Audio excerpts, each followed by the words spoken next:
She'll be downtown whipping on the radio. Hey Shug, if you look good, you feel good. And when you feel good, you show up better, if not in your best self. I am someone who has been walking around looking like nobody loved her. And I want you to know that 2025 is the last year that we are going to be doing shit like that. How we present ourselves, how we care for ourselves is a direct correlation for how we feel for ourselves. Think about when you see some little kid out and they don't have the proper shoes on, a coat, nothing, but the mama is fully covered and well dressed. We thinking, oh my God, somebody go get that baby. In this case, you're the baby. So with that being said, hey, I'm Taj Mahali, your favorite bald-headed esthetician, and today we're going to talk about keeping up with yourself because it is a direct correlation and mirror of how you feel about yourself. Number one, keeping your hair done equals keeping your spirit up. And this is a big one for me. This one is giving me right to the throat, already off rip. This year, you can guarantee that if you saw me,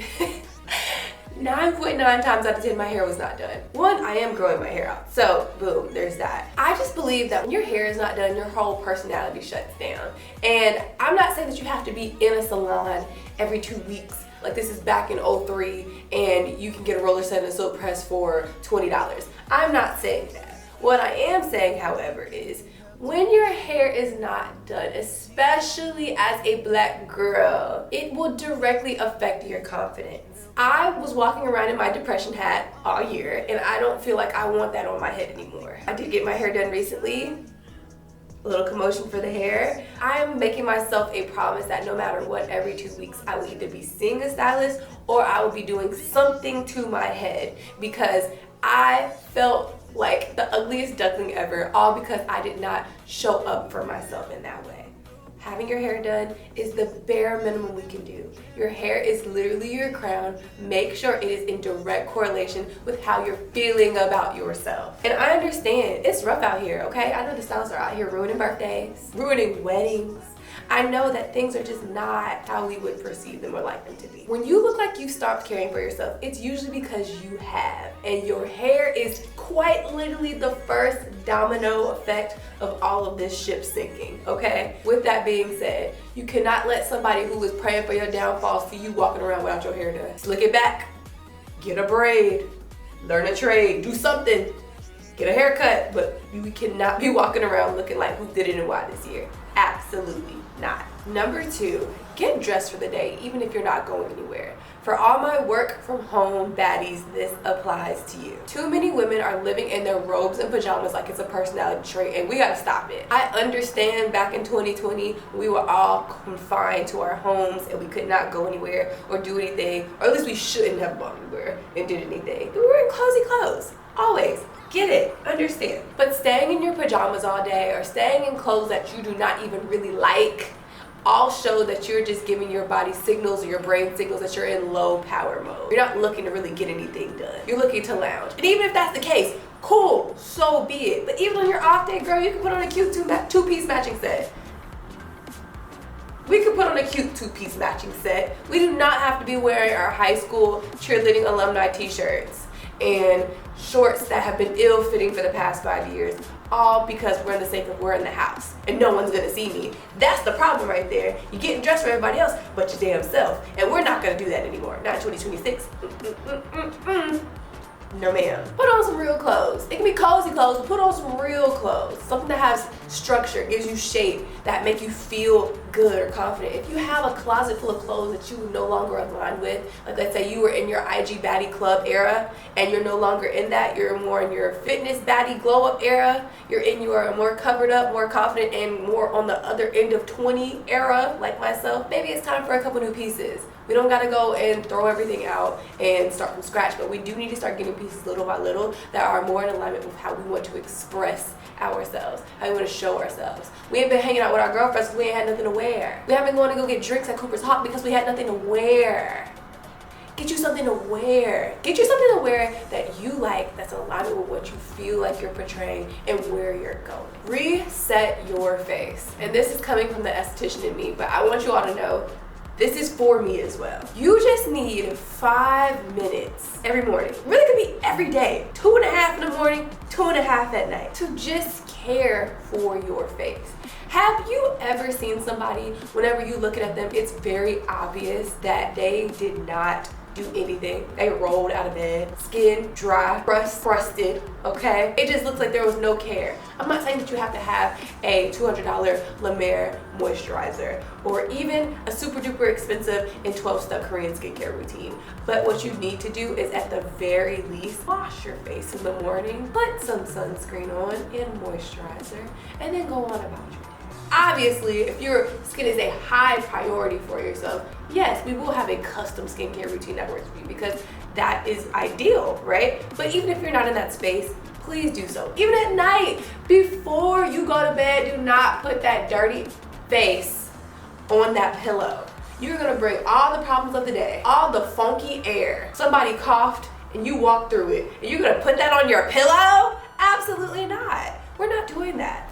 Absolutely freaking not. 3 steps. Get you a cleanser, get you a moisturizer, get you a sunscreen. Do not roll out of bed, come into work looking like who did it and why. The girls at your job already don't like you, and you gonna go in there and give them another reason to talk about you? Absolutely not. Do your skincare. See an esthetician if you really want one that works great for your skin type and your skin goals. But just at the very least, you could not be rolling in crusty to work, girl. We can't do that. A clean face gives you a psychological signal. I am here, I am cared for, and I am present. I am trying. You got to at least try, girl. Number 4, fix your environment. It has been said, or I'm certain you've heard before, that how your environment looks is a direct reflection of how you're feeling internally, and it is true. And I'll be honest with you, I am a avoider. I am the biggest avoider of piles of clothes, pile of dishes. Act like I don't even see it because I'm Ray Charles, right? I can't deal with it. I'm too busy. I can't be bothered. But let's really address the issue. Clutter equals overwhelm. Laundry piles equal avoidance. And a messy bathroom equals brain fog. If you can relate to any of those 3 characteristics that I just spoke out, or those things, or those effects that I just named, it means that we have something deeper at play that we need to address. We cannot go in 2026 with this messy, cluttered room, home, apartment. It is absolutely not going to help us create and plant the seeds for the life that we're looking to live. Being that baddie that's on top of things, we can't. It's just no way. An even bigger one for the girlies who are going through a breakup or have just recently gone through a breakup. Even rearranging your room, living room, wherever you spent a lot of time with that person at can really help reset the energy in your space. Moving the bed to a different wall, getting a new comforter, putting a TV on another wall. If you have the budget, getting a new couch because the couch that you have now is a trauma couch. You and that man sat there and had some real traumatic events on that couch. Get you a new couch. You know, small things like that. Get yourself a new robe. If you know you spent a lot of time in a robe and it was your trauma robe, you went through a lot with that robe, burn the robe. Or if not, don't even burn the robe. Throw it away, get something else that can help signify a new beginning, new start, fresh, clean spaces, and do it in a better mind space because you deserve at least that. And I want to preface by saying, I'm not asking you to deep clean your whole house. Pick one task. The dishes that need to be unloaded, go ahead and unload them. And then reload the next 5 dishes that's been sitting in the sink. The stuff that's been cluttered on your counter, how about we go through the things that we actually use every single day, put them in a designated bucket, and put them under our sink, and we can literally just throw it all in when we're done, put it back under the sink, and put it back out. I promise, I just did this recently and it works. I was cluttered with all my makeup. I have a makeup bucket. I throw all my stuff in my makeup bucket. I pull my makeup bucket out when it's time to do my makeup. And it makes my living so much easier. So try that one out. I'm here to start with small solutions to help with bigger effects in the long run. Number 5, take yourself outside because sunlight is medicine.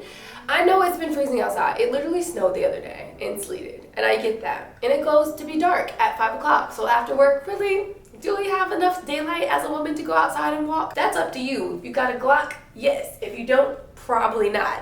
But what I will say is I lost a lot of weight this year, and I do contribute a lot to going outside and walking outside of the other things I was doing. I think overall out of the whole year, in my desperation, in my despair, in my sadness, the thing that I held on to the most was being able to go outside and getting some sunlight, and I felt better. There was actually days that went by where I did not go for a walk, and I felt so horrid and restless, and as if I did not get some sort of pent up energy out. Going outside is so important. Vitamin D is so important to get. If you don't know what your levels are, try to go get your levels tested, your vitamin levels tested. I don't know. Get a panel screening. Vitamin D3 is amazing, especially if you get it with K2 to help with the actual absorption. But if you are someone who may not be, deficient in vitamin D, don't go get it. But just try it out. Go spend some time outside. On your lunch break, go in your car and sit in the sun a little bit. Make sure you have your sunscreen on. But go get some sun. I was so depressed this past year in my treatment room. Well, most treatment rooms don't have any windows. But my treatment room where I do my facials at, I was stuck in a Salons by JC suite, and it was dark and super far away from the sun, and I did everything I can. Like, it was to the point where I was meeting my clients out at the door because I was already outside, because I could not be in that cave. It was making the depression worse. So get you some sunlight, treat yourself like a plant, okay? You need a little bit of sun. It's gonna help you. Why do you think you feel better after you come back from Turks and Caicos or Mexico or wherever in the Caribbean, okay? It's because you got some sun, more sun than you got in the past month, okay? On them 2-3 days that you went on your trip. That's why life is feeling like it's worth living again after you come from vacation.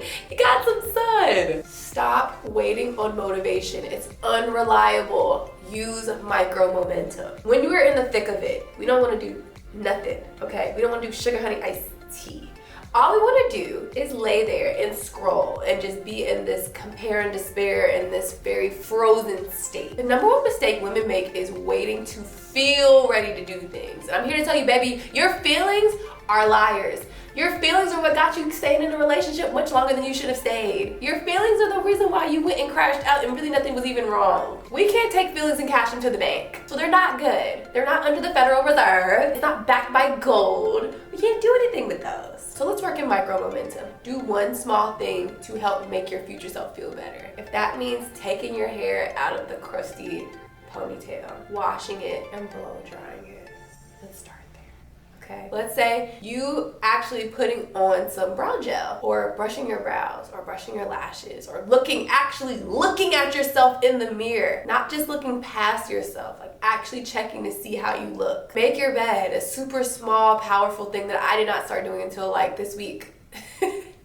Because it shows that, okay, even though I'm not getting back in this bed, I care about my room, even though no one else is gonna see it. Putting on some perfume, not because you're looking for somebody else to sniff you out, but because you wanna smell nice. Because when you get a whiff of yourself, it makes you feel sexy. Swap out your sad bonnet and headscarf for a cute bonnet or head wrap. Something else. I know y'all seen the little bonnets with the little ruffles on it and the tie. Something else, okay? You have had that same bonnet and scarf for the past 10 years. You don't wash it but enough. It is quite literally pre-soaked in oil from all the styles and products that you've had over your hair over the past 10 years. Just refresh, renew. Something that makes you feel sexy. Get you some pajama sets. Stop sleeping in that man's old clothes. Get you something that makes you feel fine. Little things count, little things add up, and little things rebuild you. Number 7, reintroduce yourself to you. I saw this on TikTok, and I am trying to do this right now because I think it is so cool. There is a concept called neuroplasticity,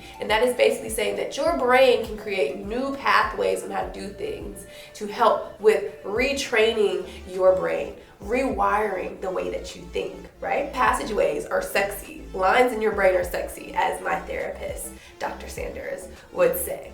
So, something small that you can do, like I said earlier, people who have functional depression, not saying that you do, but people who are high functioning and depressed, they don't tend to even really look in the mirror. Like, they're looking at it for the sake of, like, that's just what you do when you go in the bathroom. That's where you're automatically looking at. But you have not really truly saw yourself. You haven't looked yourself in the eye in the mirror. You know, like when you get drunk and you look in the mirror in your eyes, you're like, ooh, I'm drunk. Yeah, you need to actually do that in the morning. And I talk about before in my How to Stop Feeling Like Shit video about giving yourself self-affirmations in the morning, or starting with some sticky notes of self-affirmations and repeating them. Maybe this is the step before this. So let's say you're right-handed. Brush your teeth with your right hand. I'm gonna get you to start brushing your teeth with your left hand. And while you're brushing your teeth with your left hand in the mirror, I want you to say, I love you. I love you. I love you. You're brushing your teeth. Like, I'm doing this with my left hand, so obviously it feels awkward. I love you. I love you. I love you. I love you. What this is gonna do is create those new, fun, sexy lines in your brain, like I told you about, and it's going to help with one, that neuroplasticity, and you're gonna start to believe it, because it's gonna require extra focus from you to start brushing with your left hand, creating that neuroplasticity while also giving you those affirmations. Simple things, just simply saying I love you. Because a lot of times, I'm gonna be real with you, a lot of times we're not feeling the way we feel because we are acting like we don't love ourselves. Or we maybe have forgotten that we do love ourselves because we have stopped pouring into our passions. You like to go to Pilates, you ain't been in 3 months. Why? Maybe you haven't been feeling like you're worth it. Or maybe you haven't feel like it's not possible in your budget. And maybe it is possible. Maybe you're just gonna require letting go of something else. Maybe YouTube TV isn't that important, and maybe that can help with shifting for your Pilates for the month, for example. You used to like to draw. You haven't drawn anything in 6 years. That is evidence to yourself, subconsciously, you don't like yourself, or you don't like allowing yourself to do things that you love. And if a man were to tell us, or if a man were to stop us from doing something that we love, we would quite literally be like, oh my God, he hates me. Why would we do anything else beyond that? Why would we not pour into that? Why would we not pour into ourselves? I needed this message as much as you all need this message.